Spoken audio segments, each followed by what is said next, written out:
Welcome back ख़वातीन हज़रात। Hepatitis एक ऐसी बीमारी जब से इसकी इंट्रोडक्शन हुई है इसके हवाले से मुख्तलिफ जैसे हेपेटाइटिस ए बी सी और शुरू में सी बहुत ही मुश्किल हुआ करता था जिसको हेपेटाइटिस सी होता था। मैंने बहुत से लोगों को फैमिली और फ्रेंड्स में भी दुनिया से जाते हुए देखा है। हेपेटाइटिस एक ऐसा मर्ज़ जो खामोशी से आता है और जिस तरह मैं अभी कुछ देर पहले इसके हवाले से पढ़ रही थी कि 80% पेशेंट्स को तो पता ही नहीं होता कि हमें हेपेटाइटिस है। इसको समझना ज़रूरी है, इसके हवाले से अवेयरनेस ज़रूरी है क्योंकि एक बीमारी आती है, हम थोड़ा सा घबराते हैं, परेशान होते हैं, उसके बाद हम ईजी हो जाते हैं कि हाँ जी है, जैसे कोविड के बारे में भी हो गए।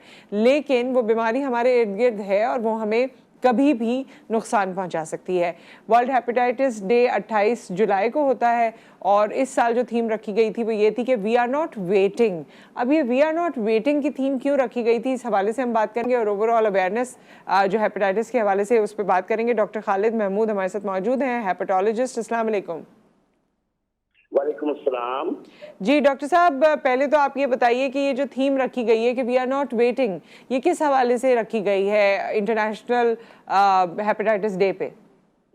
बहुत शुक्रिया, आप लोगों ने इस मौजू का इंतखाब किया। जैसे कि आपने अपने इंटरव्यू में बताया कि हर साल 28 जुलाई को वर्ल्ड हेपेटाइटिस डे मनाया जाता है। हेपेटाइटिस का जो बर्डन ऑफ डिजीज है वो इस तेजी से बढ़ रहा है कि बहुत सारी कोशिशों के बावजूद उसको हम कंट्रोल नहीं कर पा रहे। दुनिया भर में इसके लिए जो है इसी सोच को सामने रखते हुए तमाम लोगों ने इस दफा वर्ल्ड हेपेटाइटिस डे के हवाले से WHO के प्लेटफॉर्म से ये कमिटमेंट अपनी जो है उसका इजहार करने के लिए ये स्लोगन रेज किया है कि वी कांट वेट। चाहे वो सर्विस प्रोवाइडर है, वो इसके हवाले से सर्विसेज देने में किसी किस्म का कोई तामुल नहीं कर सकता, इंतजार नहीं कर सकता, और पब्लिक भी अपने हवाले से हेपेटाइटिस की केयर के हवाले से वो भी अवामुन नास भी इंतजार नहीं कर सकते। अगर अब भी हम इंतजार करते रहे तो हम आपको ये पता होना चाहिए कि 10 लाख अफराद जो हैं पूरी दुनिया में हर साल हेपेटाइटिस की वजह से मौत के मुंह में चले जाते हैं। 10 लाख? और अगर 10 लाख 1 मिलियन वो लोग हैं जो हर साल मौत के मुंह में due to hepatitis related issues चले जाते हैं। हेपेटाइटिस की उर्फ आम में बड़ी आसान सी 5 अकसाम है, A B C D E।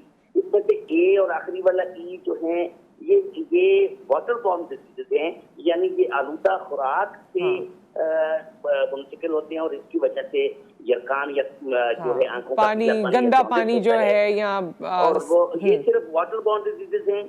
और ये फीको ओरल रूट कहते हैं, यानी किसी मरीज के पखाने से वायरस जो है ए और ई का वो खुराक से शामिल हुआ और वहां से किसी सेहतमंद बंदे की जो है खाने के साथ मिलके, पानी के साथ मिलके उसके जिस्म में गया और उसको जो है हेपेटाइटिस ए और ई हो गया, जिसे हम एक्यूट हेपेटाइटिस या वायरल हेपेटाइटिस कहते हैं।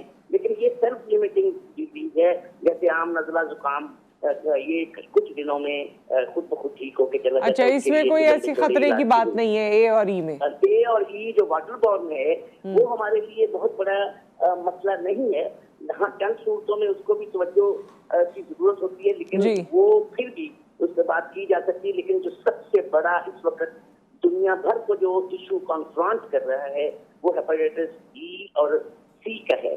और बी और सी होता है, जिसको बी होता है उसको डेल्टा हेपेटाइटिस का भी खतरा होता है, यानी B is vehicle to have delta hepatitis. अगर बी होगा तो हेपेटाइटिस बी जो है वो सामने आएगा। लिहाजा अगर हम बी को रोक लेते हैं तो there is no question of hepatitis B.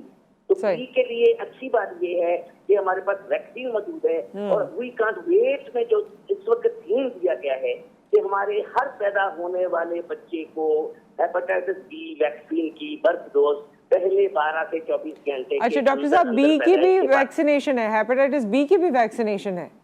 Hepatitis B की वैक्सीनेशन है और यही अच्छी बात है कि हम वैक्सीन के जरिए से बी को तो कम से कम जो है वो प्रिवेंट कर सकते हैं ना। देखिए, इसकी प्रिवेंशन है और खुदा न खास्ता जिसको बी हो जाता है हेपेटाइटिस बी, उसको डी का भी खतरा होता है। जी, मैं यही आपसे पूछ रही हूँ कि हेपेटाइटिस सी की वैक्सीन है लेकिन बी की नहीं है। हेपेटाइटिस सी की तो अब तक हमारे पास कोई वैक्सीन नहीं है, लेकिन उसमें अच्छी बात ये है कि सिर्फ 3 महीने के 12 हफ्ते के आज की जदीद अद्वियात जो हमें हमारे पास मौजूद है, उनके इलाज से हर सी का पेशेंट जो कॉम्प्लिकेट अभी नहीं हुआ, जिसको मसाइल पैदा नहीं हुए, उसका जिगर सिकुड़ना नहीं शुरू हुआ, उसके पेट में पानी अभी नहीं भरा, खुदा ना खास्ता उसको अभी जिगर के कैंसर की तरफ वो नहीं गया, तो हर हेपेटाइटिस सी का मरीज 12 हफ्ते के अच्छे इलाज के साथ बिल्कुल सेहतमंद हो जाता है। और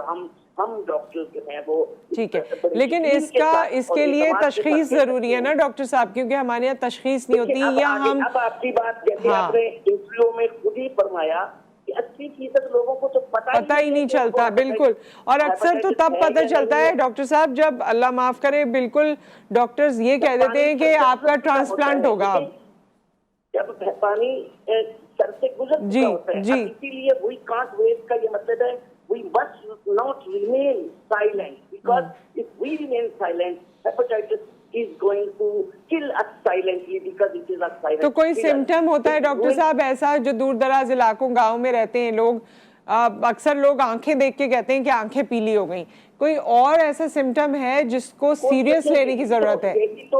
यही तो इस वाले मामले के साथ जो क्रोनिक हेपेटाइटिस है, हेपेटाइटिस बी और सी है, इसके साथ खतरनाक सूरत हाल है वो ये है कि इसकी कोई अलामत नहीं है, ये बोल के नहीं बताता।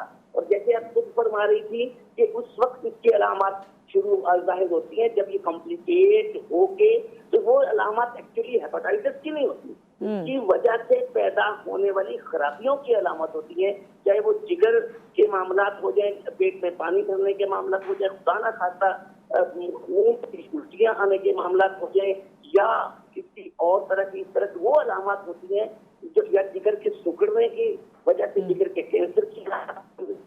सही, इंतहाई जरूरी है, एक बड़ा सीधा सिंपल मैसेज है कि हुकूमत जो है वक्त की वो गली गली। ठीक है, इसके हवाले से वैक्सीनेशन तो जाहिर है मौजूद है डॉक्टर साहब, और उसकी अवेयरनेस आपने दी भी तो कम से कम हर बंदा वैक्सीन करवा ले। जी, अच्छा एक बार तो वो वैक्सीन होती है, मुझे याद है कि 1 महीने एक लगा इंजेक्शन, दूसरे महीने दूसरा लगा, फिर 6 महीने बाद लगता है, फिर उसके बाद उसे इसको रिपीट कराने की जरूरत है। कहते हैं जी, सिंपल फार्मूला हम कहते हैं मैडम के 016, 0 मीन फर्स्ट डे, जी 1 का मतलब है आफ्टर 1 मंथ, और 0 से 6 मंथ बाद तीसरा शॉट, और अल्हम्दुलिल्लाह अगर 3 शॉट लगवा लेते हैं तो अडल्ट पॉपुलेशन हमारी हेपेटाइटिस बी से महफूज हो सकती है। डॉक्टर साहब मेरा इसमें सवाल आपसे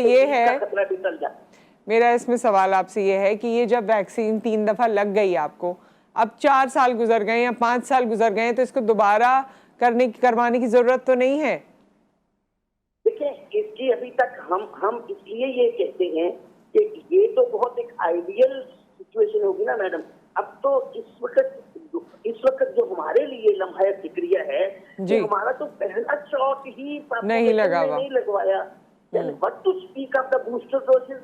अब देखिए, इसकी बड़ी अच्छी एग्जांपल कि जब हम सबको कोविड का फियर आया, कोविड के मसाइल आए, कोविड में दुनिया का एक पेंडेमिक की नजर हुई, तो उसका हल आखिर में घर घर जाके वैक्सीन लगाना और हर बंदे का वैक्सीन लगाना।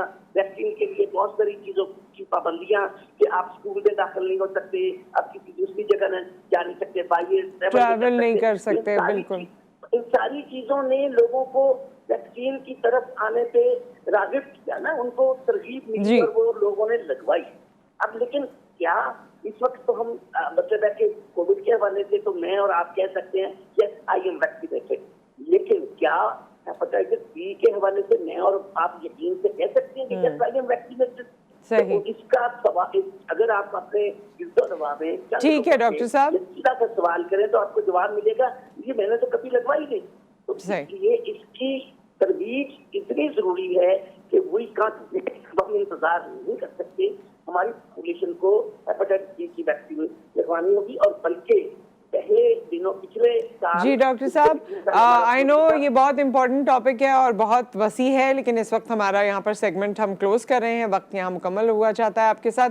बहुत शुक्रिया डॉक्टर खालिद, आप हमारे साथ मौजूद रहे और मुझे इसकी वैक्सीनेशन लग चुकी है। दिस इज़ हाई टाइम कि आप इसकी वैक्सीन करवा लीजिए। और मुझे भी लगे हुए पता नहीं, अब तो 10-12 साल से भी ऊपर हो चुके हैं। तो जब ये आया था और इस वक्त क्योंकि ज़्यादातर मैंने तो पेशेंट्स उसी वक्त देखे जब उनके ट्रांसप्लांट का डॉक्टर्स कह देते थे। तो अपने जिगर का ख्याल रखें और लिवर का, और उसके लिए ज़रूरी ये है कि आपको हेपेटाइटिस की वैक्सीन लगी हुई होनी चाहिए। तो ये एक इम्पॉर्टेंट चीज़ है जो आप ज़रूर इसके बारे में एज अ फैमिली सोचिए। एक ब्रेक आ गया, ब्रेक के बाद वापस आएंगे। 14 साल की मुलाजमा पे इस कदर तशद्दुद किया गया कि उसके ज़ख्मों में कीड़े पड़ गए, उससे खड़ा नहीं हुआ जा रहा। खड़ा होना तो दूर, वो तो अजीब सूरत हाल में बच्ची मुब्तला है। 10,000 रुपये उसे महीने के मिलते थे, किसी घर में काम करती थी। आप सब जानते हैं जिस तरह से कहा जा रहा है वो पूरा वाक़या, और उस वाक़े से जो और चीज़ें हमारे माशरे की डिटोरिएट हो गई हैं, तबाह हो गई हैं, उस पर हम बात करेंगे आफ्टर द ब्रेक।